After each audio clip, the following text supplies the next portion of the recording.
Alright, guys, I am here with another story to tell you guys.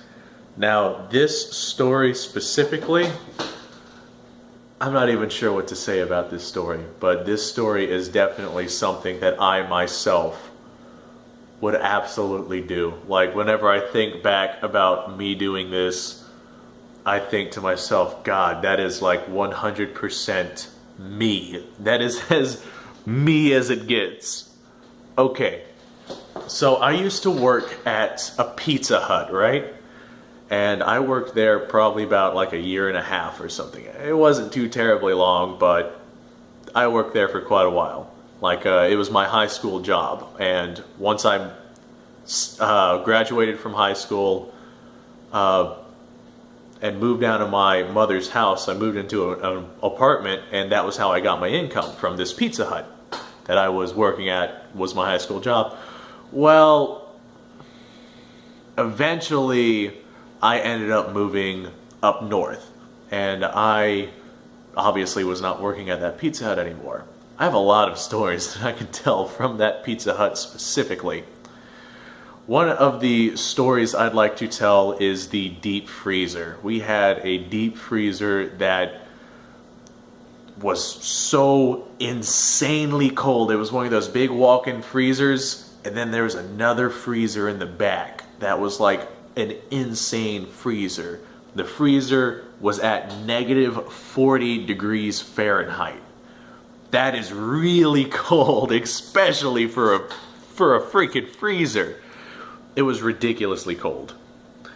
Now, that being said, one of my favorite things to do was to go into that freezer and close the door and just stand there. Because like all the bags that are normally liquid, they were solid. All of the everything that, you know, would normally be soft and fluffy, like the grated cheese, would be just absolute solids. And as I would stand in there, everything would be so quiet I could hear my own freaking blood moving through my body. That's how quiet this room was. And I would stand there staring at my own breath. I couldn't stand there for very long. One, because it was really cold, and two, because my body temperature alone was enough to heat up the room significantly. Well, I would stand there and I would stare, just enjoying and embracing the quiet. And I remember thinking to myself, you know, it's almost like time itself is staying still, because there is absolutely zero movement in this room. Everything is just frozen, may as well be frozen in time. That's only one of the many stories that I can tell you guys from this place. Another story I'm going to tell about this place is actually towards the very end, whenever I was getting ready to leave this place of business.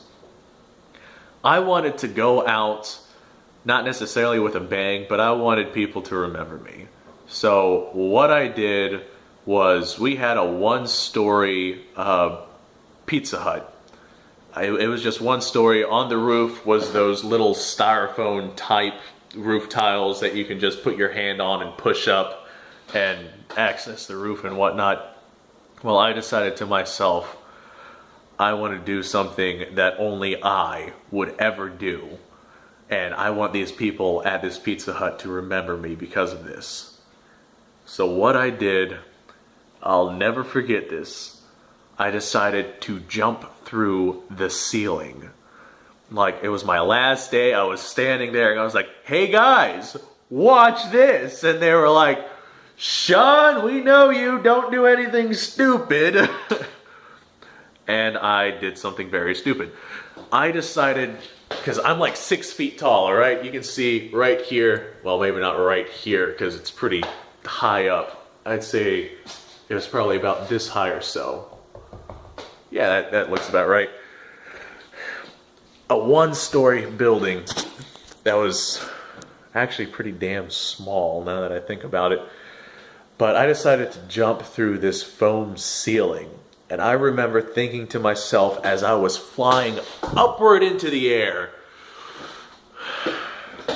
what if there's a metal beam on the other side of this styrofoam ceiling? Which there very likely might have been. I remember thinking to myself, man, if there is a metal beam, I just jumped full force into this metal beam.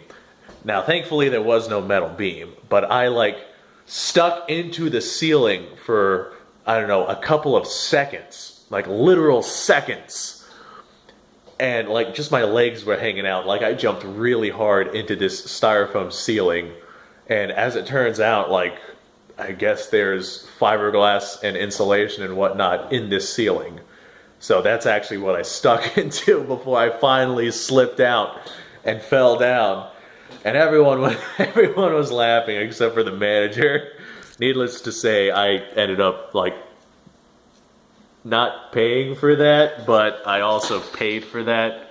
Like it didn't come out of my paycheck, but I had to do some pretty groggy work to make up for that. I don't regret any of it. Anyway, audience, I hope you guys enjoyed this story, which is kind of like two stories mashed together. If you did, I'll be bringing you more. I'll be bringing you guys tons more. Please like, subscribe, and share these videos. They do really help out. Like they really do. A lot of times whenever, like this is not my first YouTube channel. My previous YouTube channel, I didn't have anything going for me. At all. Ever. So I gave up on that a long time ago. And now I'm back. I want to see some results. I would absolutely love to see some results. I want people to know that I am really trying. That's not what I want. What do I want? Really got to ask yourself the important questions in life.